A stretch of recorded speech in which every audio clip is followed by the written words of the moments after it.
I'm going to invite onto the stage Areli, who I had the pleasure of meeting at the end of March this year, and I was so excited to hear more about the amazing work that Areli has been doing in Mexico as the former bicycle mayor of Mexico City, and now the founder and the leader of the Mexico Road Safety Coalition. So over to you, Areli. Thanks for coming all the way over here. Thank you so much. Hello, is it working? Is it working? Check, check, check. Let me see if this works. Hello, everyone. For those who cannot see, I'm a small woman, 56 years old, with a flowered dress. Louder, louder? Okay. And I want to talk to you a little story about what we have done in Mexico to build a movement for cycling when anything was there almost 30 years ago. Thank you. This is a picture of Mexico City. This is how everyone sees Mexico City. It's one of the cities that has year after year the worst traffic, the worst quality of air. Maybe not with Delhi, right, Babrim? It doesn't, doesn't win to Delhi, but it is a very chaotic city. And every time we talked about cycling, when we began doing this as young people, 24, 20-something, they were laughing at us. They were saying, this is something that you cannot do in Mexico, just as the previous speaker was talking about. This is not Amsterdam, they said. This is something that would never be a thing in Mexico City. This can't be done here. No, stop it. You are a kamikaze crew. You are suicidal. You won't do this. And in the 80s, the first bicycle movement that existed back then invented these stunts to create some sort of fun and attention to cycling. They created this. There was a doll there with red painting, simulating as somebody that has crashed and is lying dead or very seriously injured in the street. And then the police came over and said, what happened? What is going on? I was like, you need to arrange the sewage. You need to do this. And everyone was really upset because of what they were being deceived by the cycling movement and the cyclist people to pretend to have somebody injured like that in order to have attention.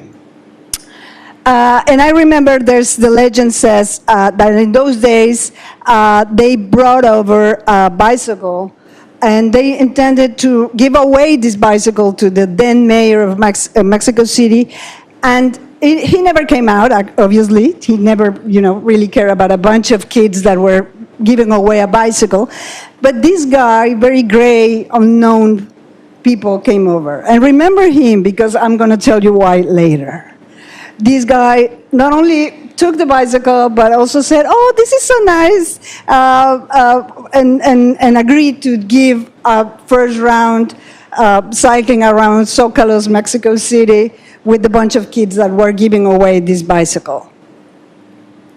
And then the Bicitecas were born as a group in the 90s. This was our very first manifestation in the Zócalo, saying no to cars. Like, we have it very clear what we wanted from the beginning.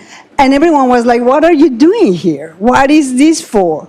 And we were, just a bunch of kids saying, why not? Why not? It's very easy, and it's healthy, and it's good. Why not? And we began to do fun stuff. Like, we call ourselves the Bicitecas, which is a game of words that is we, the Aztecs, on bicycles. And we portrayed somebody like an ancient Aztec saying, this is the very best vehicle for the city. This is what we need in the city. And we began, drawing attention to what we were saying, doing this sort of fun, stupid things. We began to do bike rides as long as, and we don't have pictures of that because everything that we try to do, we talk to politicians, we asked them to receive us, we wrote letters, we did all our due diligence to be heard, and nothing helped. Nobody was paying attention to us for 10 years. But we managed, and I remember this very clearly, one of our founder members said, well, instead of just being frustrated because we don't have any politician attention, why don't we do fun stuff? Let's make a ride. So we began making rides just like that in the middle of the week. In the middle, maybe you cannot see this, but this is the Ángel de la Independencia, where all the football victories are celebrated. So we began to gather there to say, this is something that the city needs. And we began doing this at night, precisely in the middle of the week, because all the time the politicians said, this is impossible. Cycling is something that you do on Sundays, only on parks, only for the sport, only for recreation. And you could see how their minds were blowing, saying, can you really not afford a car? Why would you want to cycle in Mexico City? But then we invented this night ride, that has happened for 30 years, every Wednesday night, at the Ángel de la Independencia. It was only canceled during COVID. But this ride was very important, not only because it was fun, which is, one of the main things why we did it. We began doing this. But the great thing about this paseo, Biciteca, is that it began to create a critical mass of users. Like, people came over and people were looking in their windows saying, where are you going? Invite me. At what time you go? From where? And is this a race? Are you going on pilgrimage? Or what are you doing with your bicycle? And this began to draw the attention, and people wanted to come to cycle every night. And this was very important because it created, this only night ride, created 60 different ones that then became self-organized. Like, people began doing this on their neighborhoods by their own, and it created everyday cyclists and a critical mass of users that were demanding cycling to the politicians. We invented then congresses, because nobody was still not paying attention to what we were asking. So let's get organized. And what we did, we began to have some attention from other peoples in other states. So what we invented is to create a national network of cycling organizations in all Mexico. That happened in 2008. And we kind of all the time invented new activities to draw attention and to have fun. This is something that was created in Mexico City that is very nice. This is the Paseo a Ciegas, a blind ride.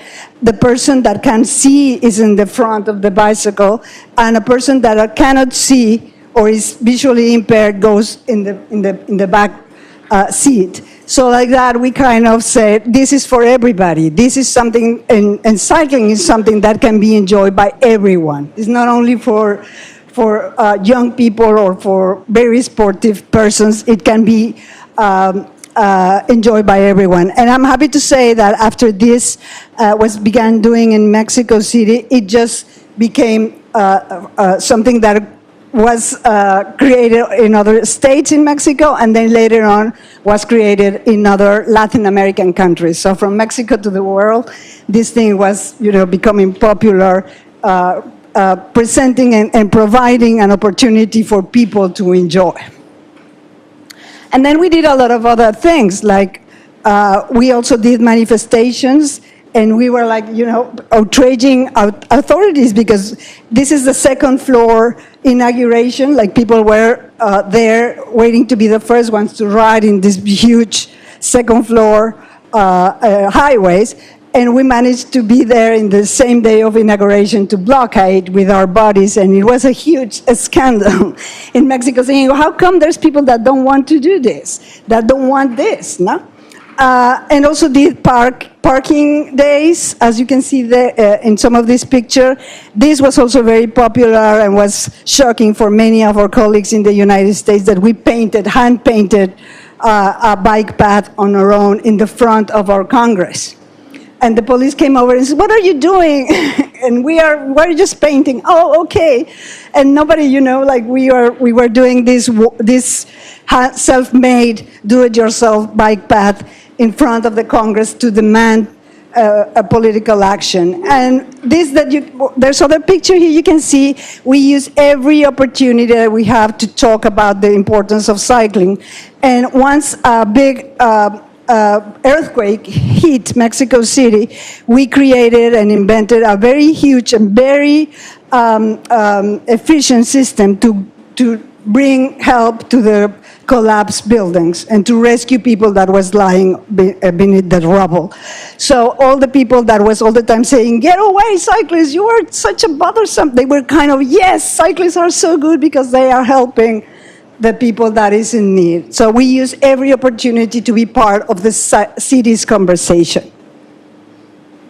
And we also did other massive, because we were growing, we began doing massive things like this night ride, taking over the bike, the huge second floor highway. And maybe you cannot see because it's small, but all those people is naked on their bicycle. And many of them were in their bodies say, "Now you can see me? Do you see me now?" And then we after all this work and all this being stubborn, like foolishly stubborn and don't accept a no for an answer, we saw our first victory. We managed to have the permission to get our bicycles into the metro. And this thing, which is very, very maybe basic, very, very small, what did for the movement in Mexico was to say, yes, this is fruitful. This is something, let's keep on doing what we do because we can make a difference. So this is a small, basic victory created greater ones. And remember the guy that I told you that nobody knew, that was the help of the mayor that didn't want to take the bicycle? This is Mayor Ebrard, 10 years later on. We never knew that back in the day when nobody was paying attention, we were talking with the guy that was to become the mayor of the city of Mexico and the one that actually opened up the public policy to cycling, not only in Mexico City, but in the country. Because he is the one that said, yes, we're going to do the first everyday travel bike path in the city. And he is the one that inaugurated our first bike share system, Ecobici, in Mexico City. Oh, we have a little time. But after that win, we managed to win as well the first transit law of Mexico City, designed by the people and with the focus on road safety. First ever. And we managed to get the mayor in the middle of there, Mayor Mancera, to join the Zero Vision movement. So being stubborn pays. This is other thing that we did during the COVID. People on the doctors and nurses were being kicked out of the public transit out of fear. So what we did is to, even with our mask on, we kind of gather pieces and bits and pieces of bicycles to give away to all that health personnel. And again, that was an opportunity for us to say, hey, cycling is something that has responses for the city, and we deserve to be noticed and deserve to be taken into account. Then I got the chance, because I'm a mom, I'm a proud mom of Pablo, which is lying over there seeing his cellular phone. I was invited as a bicycle mayor of Mexico City to join a Mañanera, the first press conference of President López Obrador. And I got the opportunity. They say, does anybody want to talk? And I say, yes, I need to talk. And what I did here was to talk about the road safety crisis in Mexico. Mexico has 60,000 people that is losing their lives because of road crashes that are preventable. And during this day of the mothers, I said, for all the moms that lack their children, we need to act upon this. This 3 minutes discourse that I was able to address just like that because I got the opportunity made a huge difference in our country because everyone saw me there. Even they stopped me in the street. It's like, I saw you with the president. Is it you? And I was like, yes, it is me. And then I got a chance to go with actor Gael Garcia Bernal talking about the importance of road safety and created, you can see here, everyone working on road safety in Latin America because of the, along with the people of the Bloomberg Initiative, that we come across to say, this is something that we need to address because the first and only most important barrier to cycling in Mexico is because there's no road safety, because mothers and fathers and everyone is scared of being in a crash or losing their life or being seriously injured because of a road crash. So we got involved in this road safety work along with many people in Mexico. We had to do, maybe it is very difficult to convey everything that we had to do. We worked 10 years to being able to create and to have recognized what we are now the only country that has recognized the human right to safe mobility, accessible mobility, sustainable mobility as a human right in our Constitution.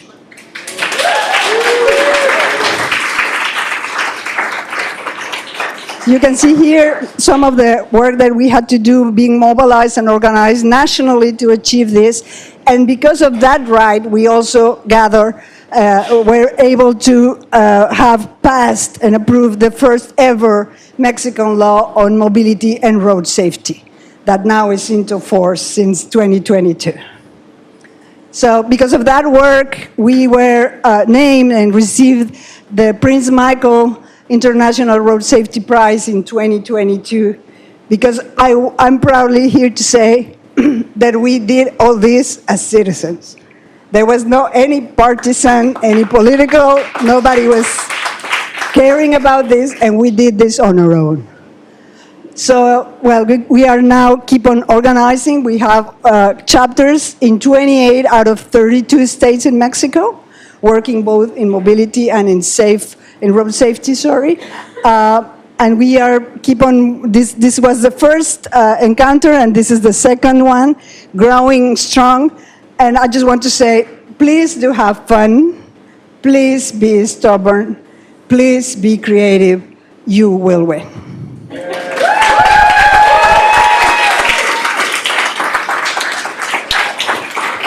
Thank you so much, Aurelie.